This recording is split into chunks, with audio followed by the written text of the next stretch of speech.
Hello friends, welcome to lecture number 9 of the unit number 2. In this lecture we are going to see the quality control tools. Obviously 7 quality control tools are there, out of which first two tools we are going to see, that is cause and effect diagram and the check sheet. So let us start the lecture. So these are 7 quality control tools basically. Okay, today we are going to see first two, cause and effect diagram and the check sheet. So first is cause and effect diagram. Basically the cause and effect diagram is like a fishbone diagram.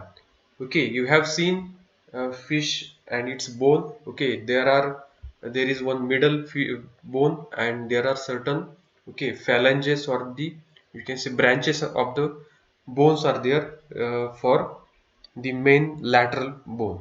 So you will find it is like something fishbone diagram.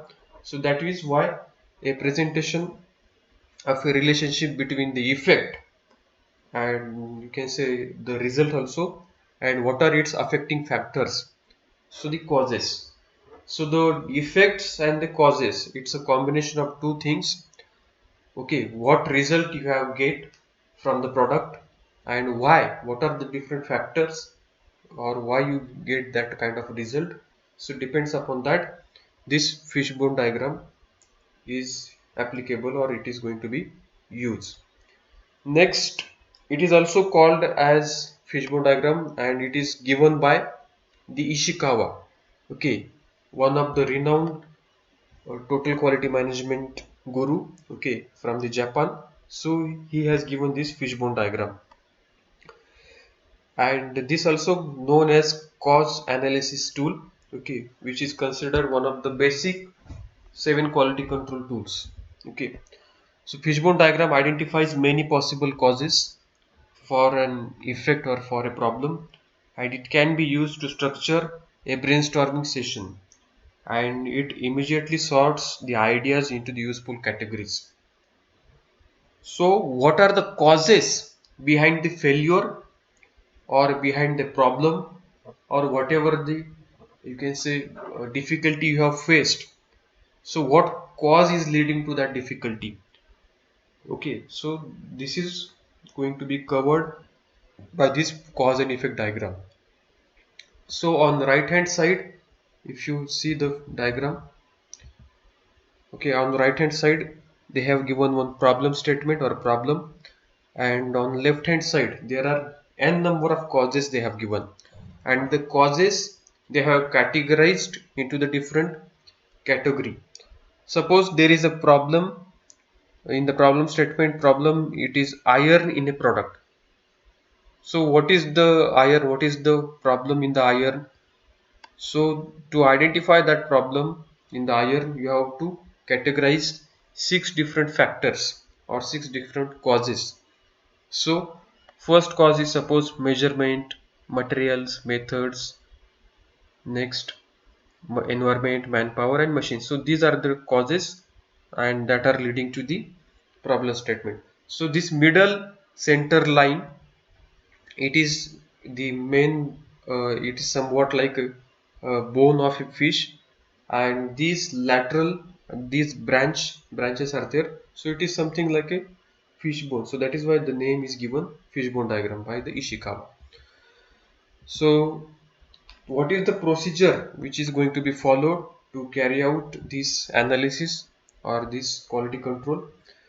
So first you have to agree on a problem statement, or what effect you have faced, what problem you have identified, and then you have to write it on the center line of a flip chart or a whiteboard, and you have to draw a box around it and draw horizontal arrows running towards it.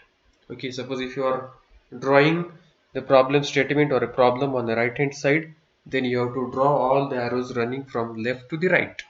Already we have seen in the figure. The next second step you have to follow, you have to brainstorm major categories of the causes of the problem, and if it is difficult to use, then you can use generic headings like this. Methods you can find, machines or the equipments, people, manpower, material or measurement or environments. These nothing but the 6 major causes, major categories of the causes that will rise to that problem. So there may be the difficulty in the method you have used, or machines you have used, or people those are working on that machine, on that procedures, methods, material you have used for that method, or there may be the faulty measurements, incorrect measurements, or in which environment you are producing these kind of products. So these 6 categories of the causes you have to identify, and then subcategory you have to identify. Next, third one is write the categories of the causes as a branches from the main arrow. So from the branches like this, there is a, suppose I have written problem statement on the right hand side in the box, okay, iron in the product, and I have categorized the 6 major causes, like where what is the cause in the measurement, or cause in the material, cause in the method, cause in the environment, causes in the manpower, causes in the machine, and I have sorted out by writing each cause in a checkbox, okay, and there are arrows are pointed towards the right hand side, that is towards the problem statement. So this is what. Next, you have to brainstorm all the possible causes of the problem statement of the problem. Suppose what are the causes why this why this happened.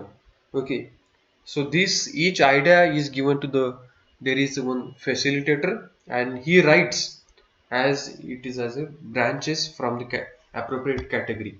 Suppose causes can be written in several places also if they are related to the several categories. Okay. Next, again you have to ask why does this happen, and about each cause you have to write. You have to write sub causes or branching of the causes, or you have to continuously asking why. So you have to do why analysis. Why you have did why the material was failed, why the material failed. Suppose what is the reason behind it, or there is a scarcity of material or unavailability of the material. Different issues are there, that all issues you have to categorize and you have to write under the material. Or there is a, suppose number of laborers are not there, okay, less number of laborers, their productivity, their efficiency, this you have to write regarding the manpower. So like this, so that layers of the branches that indicates the causal relationships, okay, what cause that lead to the problem. Next, sixth step is when the group runs out the ideas, then you have to give the attention, you have to focus on the attention to the places on the chart where the ideas are very few. So like this. So we'll see this example. So problem is iron in a product, okay, we have written on the right hand side in the box, and we are going to do why analysis, why the problem is iron in the product. So first is related to the measurement. There may be the lab error, we'll see. Okay, I have got the iron in the product. What is the reason behind this lab error? One of the fellow is saying, this is all during the brainstorming session, huh? Please note it down. This is all regarding the brainstorming. Each and everybody working in that team, they have to submit at least one cause behind that failure, behind that problem. Somebody saying that it is due to the analyst, this is responsible. Somebody saying it is regarding the material, so I will write in the raw material. It is regarding the suppose city, okay, it is not available in that city. It is the issue of supplier, so I will write in the materials. Somebody saying it is the analytical procedure you have followed or you have not followed, and it is regarding the calibration, so you have to write it into the method. Or somebody saying it is related to the environment issue. Suppose it is the exposed pipe you have used, the tools that are, you can say, corroded tools, or there is a rust in the sample. Somebody saying regarding the manpower. Suppose there is less use of the maintenance or the tools which are of made up of the iron. Okay, so many causes. Next, somebody is saying like there is a defects in the machine itself. Okay, so there is a heat exchange takes place, or there is a reaction, or the materials of the construction due to. So many causes are there that you have to write in each category of the item. So like this, for example, they have given in the heading in the machine the idea of the materials of the construction. Okay, in the heading of the machine you find materials of the construction. Okay, so it is that shows the kinds of the equipment, and there are several and specific machine of numbers. Okay, and also note down some ideas that are appear in the two different places, like calibration shows under the methods as a factor, and here see here calibration they have shown as a factor in the method, and also it is shown factor in the measurement also. See here in the measurement column also you have written the calibration. So what is the improper calibration? Same, one and the same. So but you have to categorize whether the calibration, whether the measurement is the same, or whether the calibration of the methods you are going to say. So you have to write by asking the samples or by asking different fellows. So we'll get idea regarding that. So what are different causes and what are different effects of that. So effect you have to write on right hand side, and all the causes in 6 categories of the item you have to write on left hand side in the branches. So this is what regarding the example of cause and effect diagram. Next we are going to see the second tool or second quality control tool. It is nothing but check sheet.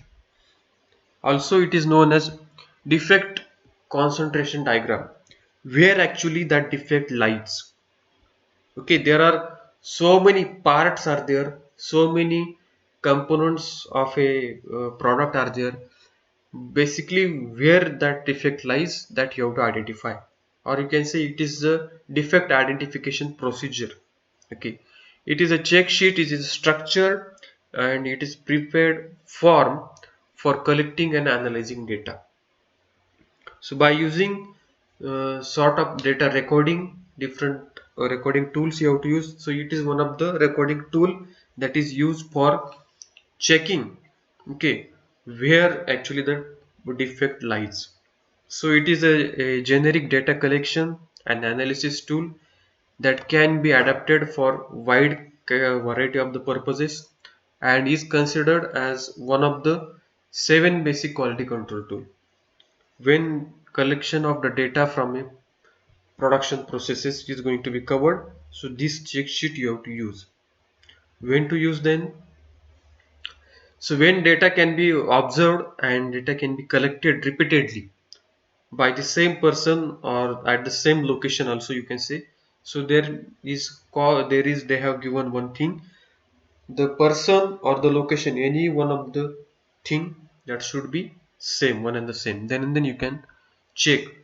Because you can say the data may be get varied person to person, place to place. That is why to have constant data, so that is why they have given same person or the same location where you have to record the data. So when collecting the data on a frequent or a pattern of the events or the problems, defects, defect location, or the causes of the defect or similar issues will going to be arise, then you have to start collecting the data. And this is what, when data you have to collect from the production process. Production is going on. Production of what? Production of a good or the products is going on in the factory or in the manufacturing plant, and there itself you have to determine, you have to observe. There is one fellow he is going to note down in that check sheet. So check sheet is looking like this. Suppose they have given one project name, name of the data recorder, location, and the data collection dates. So dates, suppose he is observing that data for 7 dates. Okay, starting from the month Sunday to the Saturday. So suppose there are 10 defects you have identified in that product. Okay, how many? 10 number of defects are there that are lies in your product, and they have identified these defects by brainstorming in cause and effect diagram. Okay, so somebody, the person which is working on that platform, which is working at that location, it is his duty to record how many times that defect is arised during one day. Suppose he is recording like this: defect 1, Sunday it is observed only single time, and there is no defect 1 to the 10, only defect 1 and defect 8 was present on Sunday, and defect 8 was arise 8 times. So total number of defects arised on Sunday are 9, out of which defect number 8 is was occurred at 8 number of times, and defect 1 was occurred only one single time. On Monday, same person will going to be check defect 1 arised, no. Defect 2, yes, two times it is arised. Defect number 9 arised 5 times.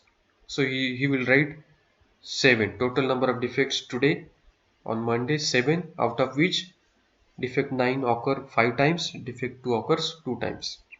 So he is going on, he is recording all these defects. Actually defect 1 arise suppose on Monday, then he will write in the Monday and in the row of defect number 1. So day wise he has to prepare how many times that defect was arise, and the cycle they have taken, project life cycle 7 days. So they are observing 7 days itself what defects will going to be arise. Okay, depends upon that they are writing. So it is nothing but a data collection or defect collection book in which you are recording the defect number of defects arise on a particular day. Okay, so this is what known as check sheet. So how can you what procedure you are going to have while writing the defects? So first you have to decide what event of the problem that we are going to be observed. So problem you have to identify first. So like 10 defects we have seen. Then you have to develop operational procedure, operational definitions, how you are going to operate that. Second, decide when data will be collected and for how long the time. How long time? Suppose you have earlier in that picture we have seen 7 days are there. So 7 days you are going to observe, and when, so day wise you are going to record. Okay. Next, design the form, that is check sheet form, and set up so that the data can be recorded simply by making the check marks or the X or similar symbols, so that data do not have to be recopied for the analysis. So here I have given the numbers like 1, 2, 3, 4 or 8 times, 5 times, 6 times, 7 times, but it is not like this. For your purpose you have to write like, suppose lines you have to use vertical lines. Okay, one line, defect 1 occurred 1 time, so 1 line. Defect 8 occurs 8 times, so 4 vertical lines and 1 inclined line, by you can say cross checking that the defect. It is nothing but, suppose I will explain this in later on stages, what, how to write, how to accumulate this kind of check sheets. So label the spaces in the form. Okay, like defect number 1, defect number 2 and its day wise occurrence. Next, check the check sheets for short trial period and be sure that it collects the appropriate data and it is easy to use. Okay. Next, each time the targeted event or the problem, when it is occurring or when it is recording the data on the check sheet, make sure that the check sheet will going to be observed by so many people, so it should be easy to identify. So this kind of a check sheet where you are going to get. So defect number 1 for single time on Sunday, and neither it is observed from Monday to Saturday. Okay, that you have to write. So it is nothing but accumulation of the defect on daily basis for a 7-day interval period, and it is recorded by same person which is handling that machine, that part or that component itself. So this is what, so that will give you the intensity of the defect at particular location and at particular day and a time. You can easily sort it down. Okay, so many defects are there, so like this. So it is about the uh, two things, that is first we have seen cause and effect diagram or fishbone diagram, and second one is check sheet.